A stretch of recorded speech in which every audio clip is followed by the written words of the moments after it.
कुछ देर बाद रुद्र की गाड़ी एक बहुत ही आलीशान और बड़े ही फैशन डिजाइनर स्टोर के ठीक सामने जाकर रुकी। ये वही डिजाइनर था जो सिर्फ इंडिया में ही नहीं बल्कि पूरे वर्ल्ड में अपने रॉयल और यूनिक कलेक्शन के लिए जाना जाता था। ईशानी ने खिड़की से बाहर देखा और हैरान होकर पूछा, हम यहाँ क्यों आए हैं? रुद्र ने अपनी सीट बेल्ट खोलते हुए एक गहरी सांस ली और ईशानी की तरफ देखते हुए कहा, तुम बहुत सवाल करती हो यार। अब अपना छोटा सा मुंह बंद करो और चुपचाप मेरे साथ नीचे उतरो। रुद्र गाड़ी से बाहर आया। ईशानी भी अपनी सीट बेल्ट खोलकर दरवाजा खोलकर बाहर निकल गई। वह अपनी बड़ी बड़ी पलकें झपकाते हुए उस स्टोर के बोर्ड पर जगमगाते हुए नाम को देख रही थी, शनाया मनचंदानी। ईशानी ने इसके बारे में इंटरनेट और सोशल मीडिया पर बहुत सुन रखा था। बड़े बड़े सेलिब्रिटीज भी यहाँ के आउटफिट के लिए महीनों इंतजार करते थे। रुद्र ने अपना कोट ठीक किया और ईशानी की तरफ देखकर पूछा, चले अंदर? ईशानी ने मासूमियत से अपनी पलकें झपकाते हुए कहा, हाँ चलते हैं, पर मेरा यहाँ क्या काम है? रुद्र ने होठों पर एक फेक स्माइल सजाई और बहुत ही संजीदगी के साथ बोला, यहाँ तुम्हारा नहीं मेरा काम है। वो क्या है ना, मेरा ना आज मन कर रहा है कि मैं अपने लिए एक हैवी गाउन खरीदूं, तो बस उसमें ही मुझे तुम्हारी हेल्प चाहिए होगी। ये सुनते ही ईशानी ने अपना मुंह ऐसा बनाया जैसे उसने कोई अजीब बात सुन ली हो। वैसे बात तो अजीब ही थी। उसने अजीब सा फेस बनाते हुए कहा, है गाउन? आपको ऐसे भी शौक है क्या? ईशानी की बात सुनकर और उसकी नादानी को देखकर रुद्र ने अपना माथा पीट लिया। वो अपनी आई रोल करते हुए बोला, ओह गॉड, मेरा दिल भी किस बेवकूफ पर आया है। फिर उसने ईशानी का नाजुक हाथ थामते हुए कहा, इडियट, गाउन तुम्हारे लिए खरीदना है, मेरे लिए नहीं। इससे पहले कि ईशानी अपनी इस इंसल्ट पर कुछ बोल पाती या कोई और सवाल पूछती, रुद्र उसे खींचते हुए स्टोर के अंदर ले गया। जैसे ही रुद्र ने स्टोर के अंदर कदम रखा, वहां मौजूद सारा स्टाफ और अटेंडर्स एकदम सावधान की पोजीशन में खड़े हो गए। इतना बड़ा आलीशान स्टोर बिल्कुल खाली था। एक भी कस्टमर वहां नजर नहीं आ रहा था। ईशानी को ये देखकर बड़ी हैरानी हो रही थी कि इतनी फेमस फैशन डिजाइनर का स्टोर खाली था, जबकि रियलिटी ये थी कि डेविल रुद्र ने पहले स्टोर की मालकिन को इस बारे में इन्फॉर्म कर दिया था और वो नहीं चाहता था कि उसके और ईशानी के होते उस स्टोर में कोई और क्लाइंट भी हो। जैसे ही रुद्र ईशानी को लेकर स्टोर के अंदर पहुंचा, तभी एक बेहद खूबसूरत और स्टाइलिश लड़की रुद्र की तरफ बढ़ी। उसकी उम्र करीब 26 या 27 साल रही होगी। वो मॉडर्न आउटफिट में एकदम कॉन्फिडेंट लग रही थी और उसके पीछे 2-3 अटेंडेंट भी चल रहे थे।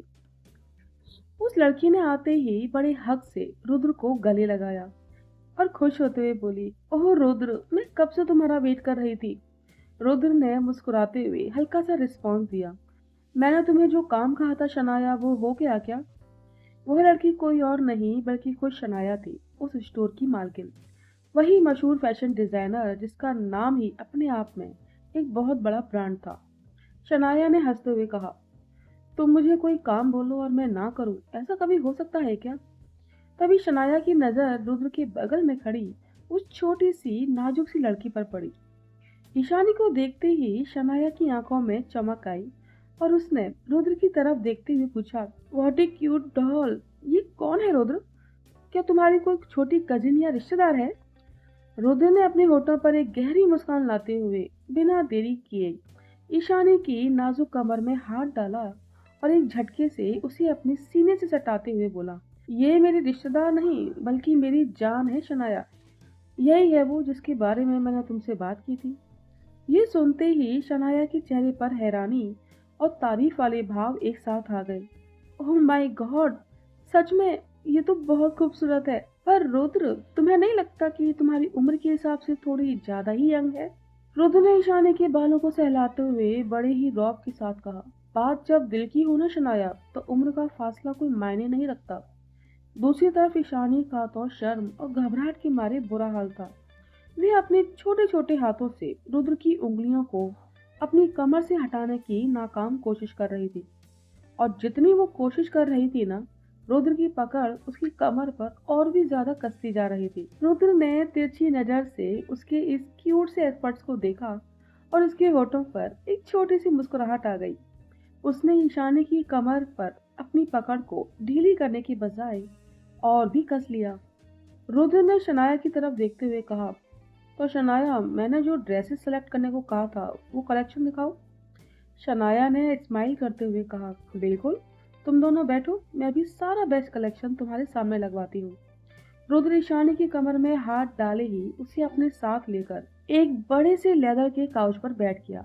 जैसे ही दोनों सोफे पर बैठे, ईशानी धीरे से रुद्र के कान के पास बोली, हाथ हटाइए ना, यहाँ सब स्टाफ और शनाया जी देख रही हैं, वो क्या सोचेंगी।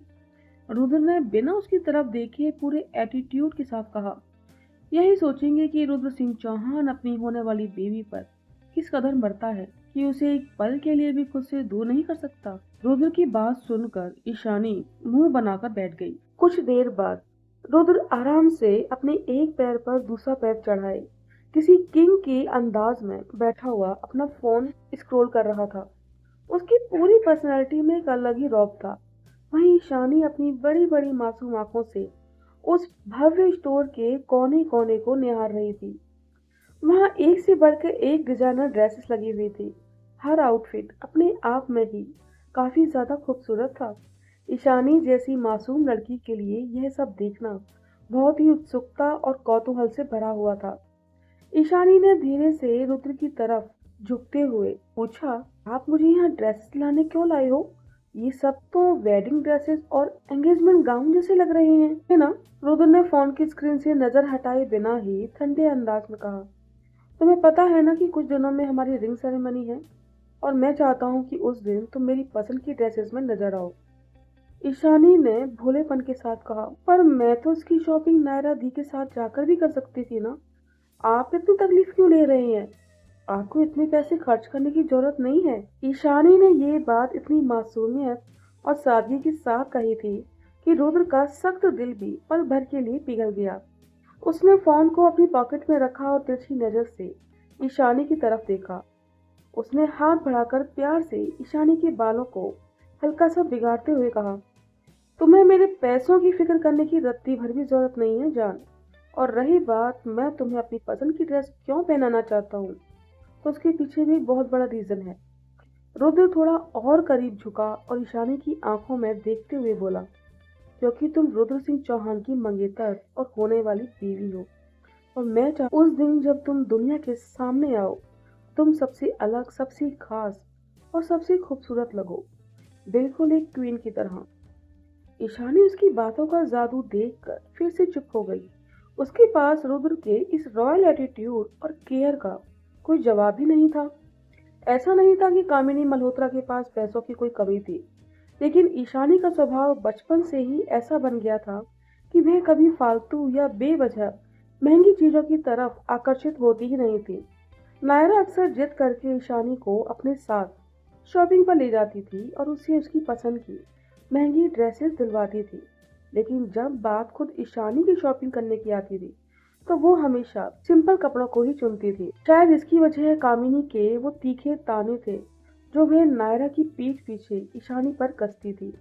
कामिनी कभी नायरा के सामने ईशानी के खर्चों या उसकी किसी चीज पर एतराज नहीं जताती थी, लेकिन जैसे ही नायरा वहाँ नहीं होती थी, कामिनी ईशानी को उसकी औकात याद दिलाने से बाज भी नहीं आती थी। वह ईशानी को साफ शब्दों में एहसास दिलाती रहती थी कि उन ऐशो आराम और सुविधाओं पर उसका कोई हक नहीं है जिन पर नायरा का हक है।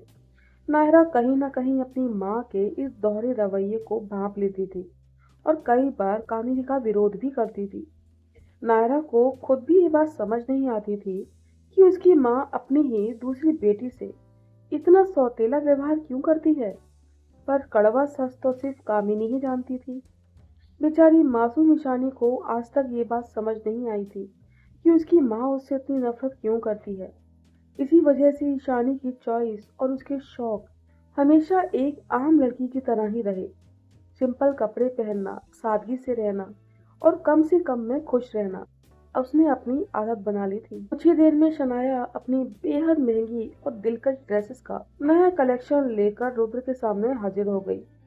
उसके पीछे ही 2-3 अटेंडेंट्स भी खड़ी थी जो उन बेहद खूबसूरत और रॉयल ड्रेसेस को एक एक करके हैंगर पर सलीके से सजाकर दिखा रही थी। शनाया ने चेहरे पर एक प्राउड भरी मुस्कुराहट लाते हुए रुद्र से कहा, लो रुद्र, हाजिर है मेरी सबसे खास ड्रेसेस का कलेक्शन। तुम्हें पता है ये सारे डिजाइन मैं स्पेशली पेरिस फैशन वीक से लेकर आई हूँ। शनाया वैसे भी इंडिया में कम ही रहती थी। उसका ज्यादातर वक्त न्यूयॉर्क, पेरिस और मिलान जैसे फैशन कैपिटल्स में ही बीतता था, इसलिए उसके डिजाइन्स में वो इंटरनेशनल रॉयल टच साफ झलकता था। शनाया ने एक बेहद खूबसूरत वाइन रेड कलर का ऑफ शोल्डर गाउन ईशानी के सामने लगाते हुए कहा, वैसे तो मेरे सारे डिजाइन मास्टरपीस है, लेकिन यह क्यूट डॉल इतनी गॉर्जियस है कि इस पर तो कोई भी सिंपल चीज भी रॉयल लगेगी। सच कहूँ तो इसकी मासूम चेहरे और इस रंग का कॉम्बिनेशन बिल्कुल तबाही मचा देगा। ईशानी ने उस गाउन के फैब्रिक और उस पर हुए बारीक हीरों के काम को देखा तो उसकी आंखें हैरानी से फटी की फटी रह गई। उसने चुपके से गाउन का प्राइस टैग देखने की कोशिश की, पर रुद्र ने पहले ही उसकी चालाकी को जैसे भांप लिया था। रुद्र ने तुरंत ईशानी की कलाई पकड़ी और उसे अपनी तरफ खींचते हुए शनाया से कहा, तारीफें बाद में करना शनाया, पहले इसे ये गाउन ट्राई करने दो। मुझे देखना है कि जब यह इसे पहनकर बाहर आती है तो मेरी यह प्रिंसेस कितनी तबाही मचाती है। ईशानी ने घबराकर रुद्र की तरफ देखा और धीरे से बोली, पर ये तो बहुत ही महंगा है, मैं इसे कैसे। इससे पहले कि ईशानी अपनी कोई बहाने को पूरा कर पाती, रुद्र ने मुस्कुराते हुए अटेंडेंट को इशारा किया और ईशानी को सीधे ट्रायल रूम की तरफ भिजवा दिया। ईशानी के ट्रायल रूम में जाने के बाद रुद्र वापस आकर उसी आलीशान काउच पर बैठ गया। उधर शनाया अपने अटेंडेंट को ईशानी के लिए कुछ और ऑप्शन निकालने की इंस्ट्रक्शन दे रही थी। तभी रुद्र की पॉकेट में रखा उसका फोन वाइब्रेट होने लगा। रुद्र ने पॉकेट से फोन निकाला और जैसे ही स्क्रीन पर जगमगाते नंबर पर उसकी नजर पड़ी, उसकी आंखों के भाव पल भर में बदल गए। उसकी गहरी आंखों में एक अजीब सा भाव नजर आने लगा। वो कॉल बहुत ही जरूरी और पर्सनल लग रहा था, जिसे वो यहाँ सबके सामने अटेंड नहीं करना चाहता था। वह तुरंत काउच से उठा और शनाया से बोला, मैं जरा ये कॉल अटेंड करके आता हूँ। शनाया ने मुस्कुराकर हल्के से सिर हिलाया और रुद्र फोन को कान से लगाकर बाहर की तरफ बढ़ गया। रुद्र के जाते ही शनाया फिर से अपनी अटेंडेंस को इंस्ट्रक्शन देने में बिजी हो गई। वह ईशानी के नाजुक फिगर, उसकी मासूम चेहरे के कटआउट्स, स्किन टोन को ध्यान में रखते हुए ड्रेसेस शॉर्ट लिस्ट कर रही थी। आखिर वो रुद्र सिंह चौहान की मंगेतर के लिए आउटफिट चूज कर रही थी, और वैसे भी जिस डिजाइनर के आउटफिट रुद्र सिंह चौहान की मंगेतर पहनने वाली थी, उसकी तो पब्लिसिटी पूरी इंडिया में हो ही जाती, क्योंकि रुद्र का रुतबा ही ऐसा था। रुद्र को बाहर गए अभी कुछ ही देर बीती थी कि स्टोर के मेन ग्लास डोर से एक बहुत ही मॉडर्न और एक घमंडी लड़की ने एंट्री ली। उसकी चाल ढाल में बेहिसाब अकड़ थी और उसके पीछे उसकी दो सहेलियां, या यूं कह सकते हैं कि उसकी चापलूस चमचियां चमकती हुई चलती आ रही थी। वह लड़की कोई और नहीं बल्कि सानिया कपूर थी। सानिया बड़े एटीट्यूड के साथ अपनी हाई हील्स की खट खट की आवाज के साथ अंदर दाखिल हुई और सीधे शनाया की तरफ बढ़ते हुए बोली, ओह शनाया, तुम्हें इतने वक्त बाद देखकर बहुत अच्छा लगा। शनाया ने भी उसे देखा और एक औपचारिक सी मुस्कान के साथ कहा, सानिया तुम यहाँ। सानिया ने अपने सन ग्लासेस सिर पर चलाते हुए कहा, मुझे पता चला कि तुम इंडिया वापस आ गई हो, तो सोचा क्यों ना तुम्हारा नया कलेक्शन देख लिया जाए। शनाया ने शालीनता से जवाब दिया, सान्या अगर तुम मुझे पहले बता देती तो मैं तुम्हारे लिए टाइम निकाल लेती, पर फिलहाल मैं बहुत बिजी हूँ। क्या तुम शाम तक आ सकती हो। ये सुनते ही सान्या के माथे पर बल पड़ गए। उसने चिढ़कर कहा, नो वे शनाया, मेरे पास इतना फालतू वक्त नहीं है, और तुम मुझे मना क्यों कर रही हो। शनाया ने बात संभालते हुए कहा, ऐसी बात नहीं है सान्या, दरअसल यहाँ एक बहुत ही इम्पोर्टेंट वीआईपी क्लाइंट आया हुआ है जिसके लिए मैंने अपना पर्सनल टाइम निकाला है।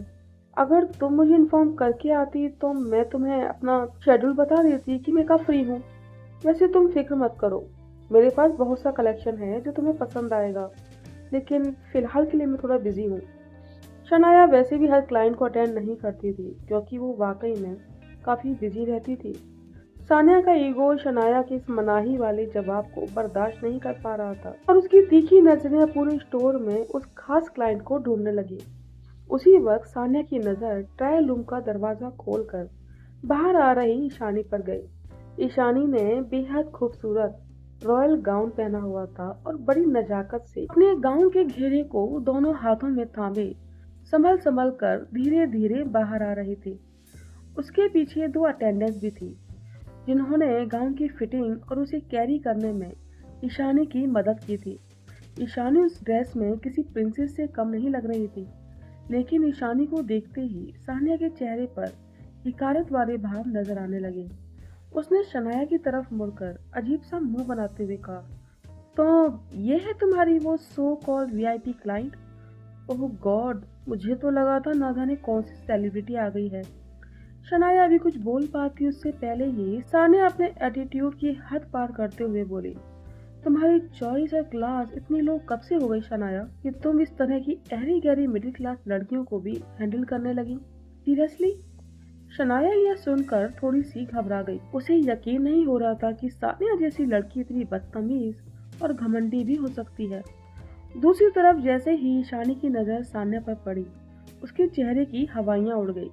रंग पल भर में सफेद पड़ गया। उसे तुरंत वो दिन याद आ गया जब रोड पर उसकी स्कूटी की टक्कर सानिया की गाड़ी से हो गई थी और किस तरह से सानिया उसे थप्पड़ मारने और जलील करने के लिए सड़क पर उसके पीछे पीछे भागी थी।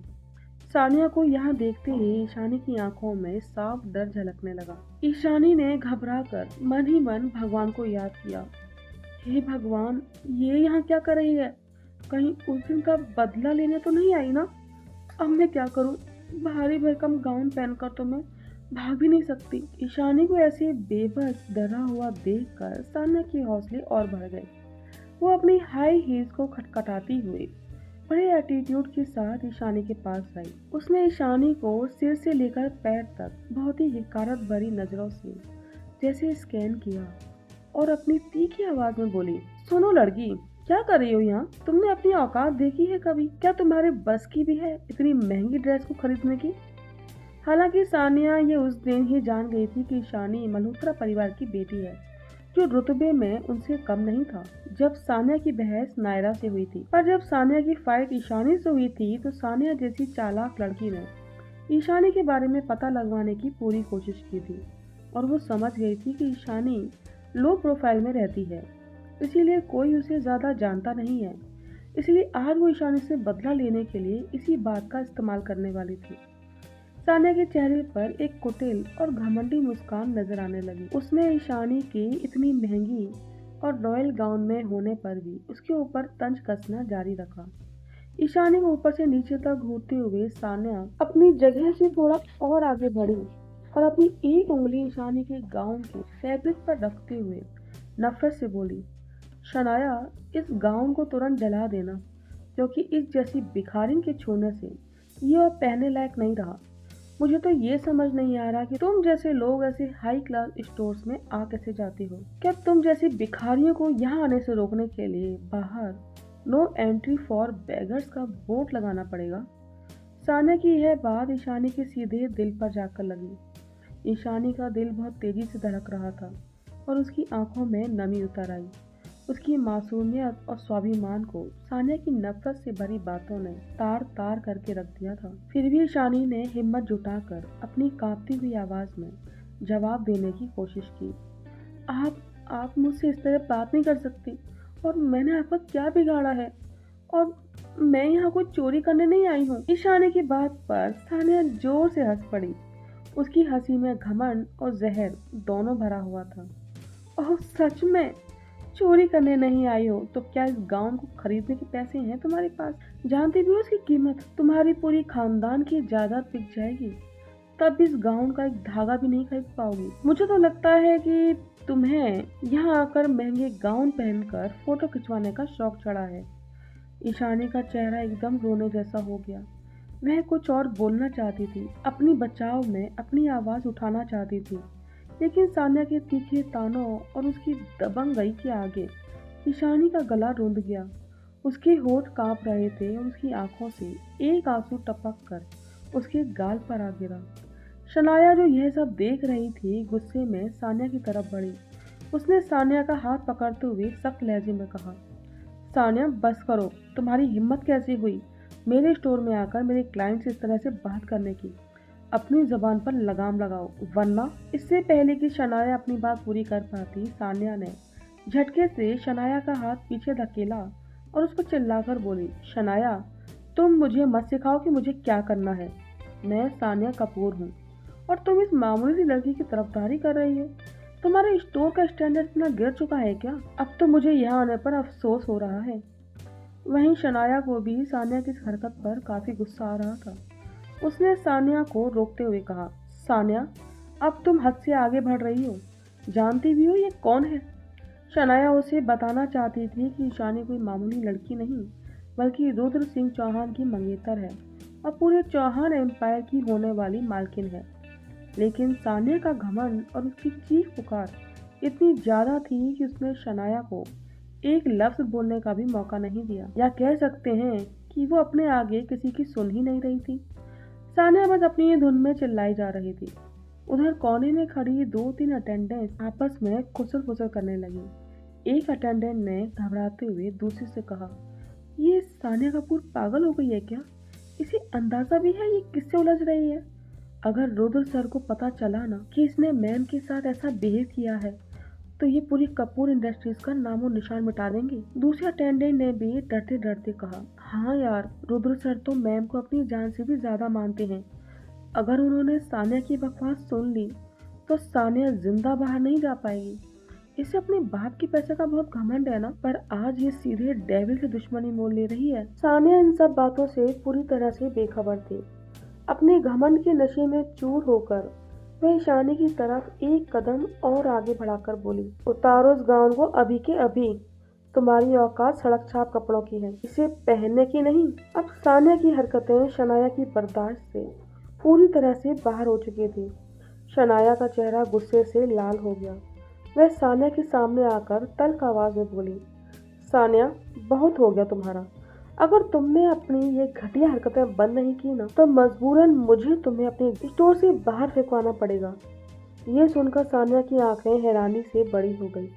उसका घमंड इस कदर आहत हुआ कि वह चीखते हुए बोली, शनाया तुम्हारा दिमाग खराब हो गया है क्या? तुम इस 2 टके की भिखारी लड़की के लिए मुझे स्टोर से बाहर निकालोगी? भूल गई मैं कपूर खानदान की बेटी हूँ और तुम्हारी कितनी पुरानी क्लाइंट हूँ। अगर किसी को बाहर निकालना है ना तो इस कचरे को बाहर निकालो। कहने के साथ ही सानिया ने ईशानी की नाजुक बाह को बहुत ही बेरहमी से जकड़ लिया। वह ईशानी को लगभग घसीटते हुए स्टोर के मेन ग्लास डोर की तरफ ले जाने लगी। ईशानी की आंखों से आंसुओं की धार बह निकली। वह दर्द और डर के मारे कांपते हुए गिड़गिड़ाई, छोड़िए मुझे, छोड़िए मेरा हाथ, क्या कर रही हैं आप? मुझे दर्द हो रहा है। शनाया और उसका अटेंडेंट सानिया को रोकने के लिए तुरंत आगे बढ़ी। सानिया पर तो जैसे पागलपन और घमंड का भूत सवार था। उसने किसी की नहीं सुनी। मेन डोर के पास पहुंचते ही सानिया ने अपनी पूरी ताकत से ईशानी को बाहर की तरफ धक्का दे दिया। निकलो यहाँ से, तुम जैसे भिखारियों की ऐसी जगह पर आने की औकात नहीं है जहाँ देखो मुंह उठाकर चली आती हो। सानिया एकदम नफरत से चिल्लाई। धक्का इतना तेज था कि ईशानी अपनी भारी भरकम गाउन की वजह से खुद को संभाल नहीं पाई और सीधे मुंह के बल संगमरमर के फर्श पर गिरने लगी। ईशानी ने डर के मारे चीखते हुए अपनी आंखें कसकर बंद कर ली। उसे लगा कि आज तो उसका चेहरा और शरीर बहुत ही बुरी तरह से जख्मी होने वाला है। लेकिन इससे पहले कि ईशानी जमीन पर गिरती, वह किसी तरह बेहद सख्त, चौड़े और गर्माहट से भरे सीने से जोर से जा टकराई। गिरावट का झटका महसूस होने की बजाय तो मजबूत और ताकतवर बाहों ने पलक झपकते ही ईशानी की कमर को अपने घेरे में ले लिया और उसे नीचे गिरने से बचा लिया। हवा में फैली ये जानी पहचानी परफ्यूम और यह जानी पहचानी गर्माहट ईशानी को समझते देर नहीं लगी कि उसे थामने वाला कोई और नहीं बल्कि रुद्र है। ईशानी डर से बुरी तरह से कांप रही थी। उसकी आंखें आंसुओं से भरी हुई थी और उसकी सांसें घबराहट की वजह से उखड़ रही थी। रुद्र ने जब ईशानी की ये हालत देखी तो उसके गालों पर बहते आंसू, उसके होठों की थरथराहट और आंखों में बेहिसाब खौफ, तो उसकी आंखों में पल भर में एक भयानक सन्नाटा छा गया। वह सुकून जो कुछ देर पहले तक रुद्र के चेहरे पर था, अब एक डार्क एक्सप्रेशन में बदल चुका था। उसकी नसें तन गई और पूरे स्टोर का तापमान जैसे एक झटके में 0 पर चला गया। रुद्र ने ईशानी को बहुत ही नजाकत से अपनी बाहों के घेरे में लिया और उसके आंसुओं को पोंछते हुए धीमी पर जमा देने वाली आवाज में कहा, किसकी इतनी औकात हुई कि उसने तुम्हें छुआ ईशानी? उधर सान्या जो अपने घमंड के नशे में चूर थी, रुद्र की पीठ देखकर उसे पहचान नहीं पाई। वह अपनी ही धुन में चिल्लाते हुए आगे बढ़ी, निकालो उस भिखारी को, बाहर फेंको इसे। तभी रुद्र धीरे से मुड़ा। जैसे ही सान्या की नजर रुद्र सिंह चौहान के चेहरे पर पड़ी, उसकी जबान तो जैसे तालू से जा चिपकी। उसके पैरों तले से जमीन ही खिसक गई और चेहरा ऐसा पीला पड़ा जैसे किसी ने शरीर का सारा खून खींच लिया हो। पीछे खड़ी उसकी दोनों सहेलियों के भी पसीने छूट गए। पूरे स्टोर में ऐसा सन्नाटा पसर गया कि किसी के सांस लेने की आवाज भी साफ सुनाई दे। रुद्र, सान्या की आवाज हलक में ही अटक कर रह गई और इससे आगे वो बोल ही नहीं पाई। रुद्र ने एक हाथ ईशानी की कमर पर कसकर रखा, उसे अपने सीने के और भी करीब सटा लिया, जैसे दुनिया को दिखा रहा हो कि ये उसकी जान है। रुद्र की आंखें लाल हो चुकी थी। वह धीरे धीरे एक एक कदम सान्या की तरफ बढ़ाने लगा। उसकी चाल में किसी खूंखार शेर जैसी खौफनाक शांति थी। तभी रुद्र की आवाज किसी जहरीली नाक की फुंकार जैसी गूंजी, सान्या कपूर, तुमने अभी अभी किसे 2 टके की लड़की कहा और किसे धक्का दिया? सान्या का घमंड पल भर में हवा हो गया। उसकी टांगें बुरी तरह से कांपने लगी।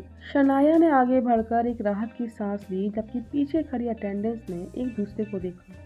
वहां मौजूद सभी लोग जानते थे कि अब कपूर इंडस्ट्रीज और सान्या कपूर का बचना नामुमकिन है। रुद्र सान्या के बिल्कुल सामने आकर रुका। उसकी आंखें सान्या की रूह तक को कपाने के लिए काफी थी। रुद्र ने अपनी कलाई की घड़ी ठीक की और एक जानलेवा मुस्कान के साथ कहा, लगता है तुम्हारे बाप ने तुम्हें तमीज नहीं सिखाई।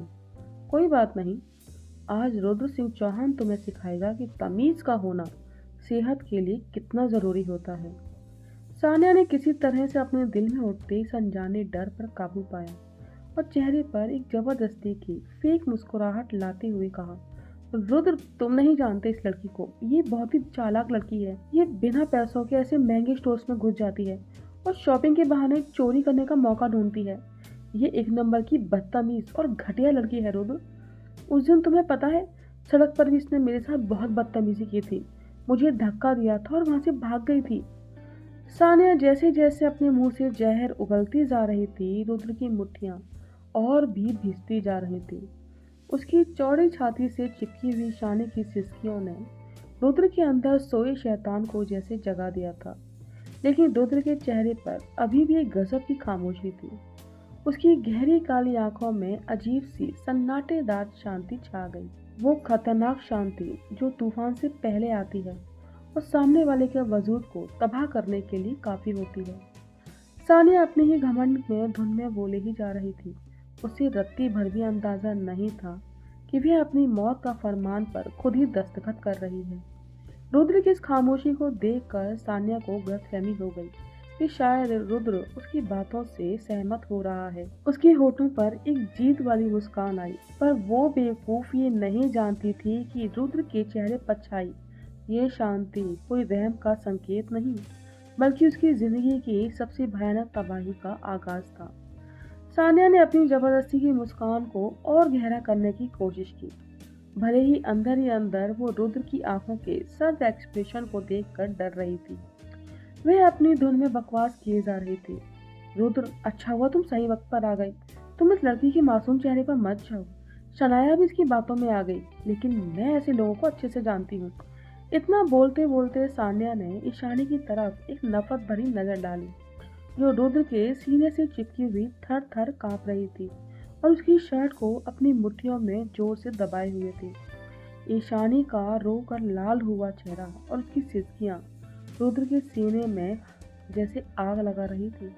रुद्र ने एक हाथ से ईशानी के सिर को सहलाते हुए उसे अपने और करीब खींच लिया, जैसे वो दुनिया के हर मुसीबत से उसे बचा लेना चाहता हो। ईशानी को बचा लेना चाहता हो। सानिया को ईशानी की इस खामोशी से लगा कि रुद्र उसकी बातों पर भरोसा कर रहा है, लेकिन ईशानी को रुद्र के इतना करीब देखकर उसका दिल अंदर ही अंदर जल रहा था। वो आगे बढ़ते हुए बोली, रुद्र हटाओ इस लड़की को अपने से दूर और शनाया से कहो इसे अभी के अभी पुलिस के हवाले कर दे। सानिया की इतनी बकवास सुनने के बाद रुद्र ने धीरे से अपनी आंखें बंद की और एक गहरी सांस ली। अगले ही पल जब उसने अपनी आंखें खोली तो उसकी आंखें पूरी तरह से सुर्ख लाल हो चुकी थी और उसमें एक अजीब तरह का डरावना गुस्सा तैर रहा था, किसी भूखे शिकारी का गुस्सा। उसने ईशानी को बहुत संभाल कर अपनी बाईं बाह के घेरे में सुरक्षित रखते हुए सानिया की तरफ कदम बढ़ाया।